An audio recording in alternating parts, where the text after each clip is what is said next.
અમારા ગોંડલ પાસે એક ગામ છે પડવલા, ત્યાં એક લખધીર બાપુ કરીને છે, અને એ લખધીર બાપુ છે એમણે કહ્યું કે મેં ભગવતીનો સાક્ષાત્કાર કર્યો છે, આ આંખોથી તમે જેમ મારી સામે બેઠા છો એમ મેં ભગવતીને જોયા છે. મેં કહ્યું કે બાપુ એમ કેવી રીતે જોઈ શકાય? જેવી રીતે હું તમારી સાથે વાતો કરું એમ તમારી સાથે ભગવતી વાતો કરી? એમણે કહ્યું હા હા. એને બતાવ્યું કે આ વૈભવ તમે જુઓ, એનું આખો નાનકડા એવા ગામમાં કરોડોના ખર્ચે મંદિર ઊભું કર્યું છે, તમે જેની કલ્પના ન કરી શકો એવું. મેં કીધું આ બધું ધન, કે ધન ઓટોમેટિક આવ્યું છે, બધું ક્યાંથી આવ્યું છે તો હું પણ કલ્પના નથી કરી શકતો. તમે મને અનુભૂતિ કહેશો કે ભગવતી કેવા લાગતા હતા, મને કહેશો તો હું તો ત્યારે જ માનું કે શાસ્ત્રોમાં જેવું છે એવું વર્ણન તમે કરો તો હું સ્વીકારું કે તમે ભગવતીના દર્શન કર્યા હશે. ત્યારે એને ભગવતીનું વર્ણન કર્યું, અને જે વર્ણન કર્યું શાસ્ત્રોમાં જેવું વર્ણન છે એવું જ વર્ણન એને કર્યું છે. તીવ્ર સ્પંદનો, જયારે તમારી અંદરના તીવ્ર સ્પંદનો ઉત્પન્ન થાય ત્યારે પરમાત્મા સાકાર રૂપમાં તમને મળે. તમારા સ્પંદનો તીવ્ર હોવા જોઈએ. અત્યંત તીવ્ર સ્પંદનો ભગવાન તમને સગુણ રૂપમાં પ્રાપ્ત કરાવે. તમે જેવી રીતે અંદર જેવું ધ્યાન ધરતા હોય સૂક્ષ્મમાં, એવા સ્થૂલમાં મળે. પેલા ધ્રુવ સૂક્ષ્મમાં ધ્યાન ધરતો નારાયણનું, ચતુર્ભુજ નારાયણને સૂક્ષ્મમાં જેવું ધ્યાન ધરતા એવા જ નારાયણ એને સ્થૂલ રૂપમાં પ્રાપ્ત થયા. પ્રહલાદ જેવી રીતે ભગવાનને ભજતો એવા રૂપમાં પ્રહલાદને સ્થૂળ રૂપમાં મળ્યા છે. નરસિંહ મહેતા સ્થૂળ રૂપમાં જેવી રીતે ભગવાનને ભજતા એવા સૂક્ષ્મમાં જેવી રીતે ભજતા એવા સ્થૂલમાં. તમે સૂક્ષ્મમાં જેવો અનુભવ કરો ને એવો સ્થૂલમાં અનુભવ થાય. તમે સૂક્ષ્મમાં ક્યારેય પણ કોઈ વિચાર કર્યો હોય કે હું મોટા બધા બંગલામાં રહેતો હોય તો સ્થૂલમાં તમને બંગલો મળે.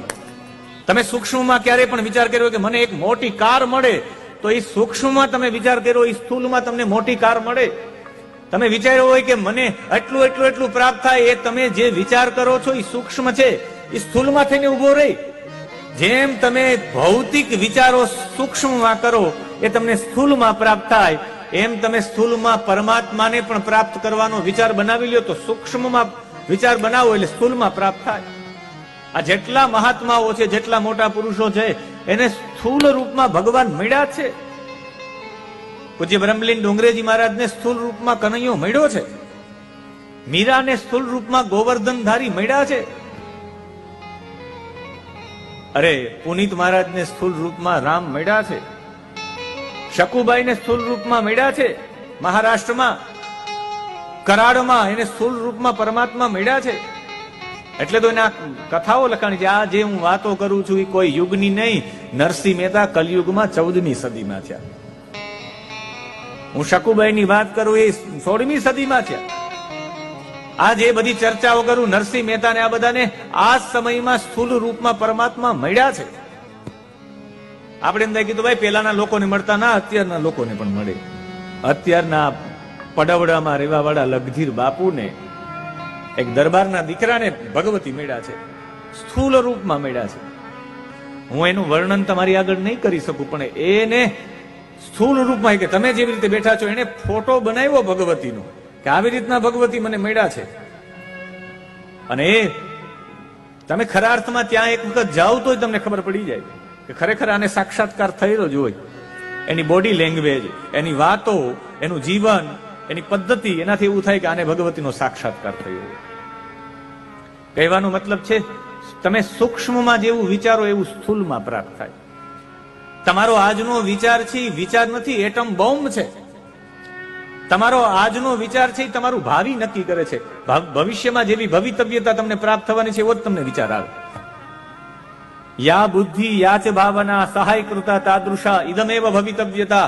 તમને જેવી બુદ્ધિ આવે, જેવી ભાવના આવે, જેવો વિચાર આવે એ તમારું ભાવિ તમને નક્કી કરે. સહાય કરવા વાળા પણ તમને એવા મળી જાય, તમારી ભવિતવ્યતા એવી બની જાય. ભવિષ્યમાં જેવું થવાનું છે એવા તમને વિચારો પ્રાપ્ત થાય. એટલે આખો પ્રથમ સ્કંદ છે એ પ્રથમ સ્કંદ અધિકારી છે. અધિકારી એ છે જે અધિકારીઓને સૌથી પહેલા વિચારો આવે. પરમાત્માની પ્રાપ્તિનું પહેલું પગથિયું છે વિચારો આવવા, ભગવાનના જ વિચારો આવવા, ભગવાનના અનુરૂપની જ બધી વાતો તમને મળવી. એવા વિચારો આવે ત્યારે એ તમારે સમજવાનું કે આ ભૂમિકા બને છે.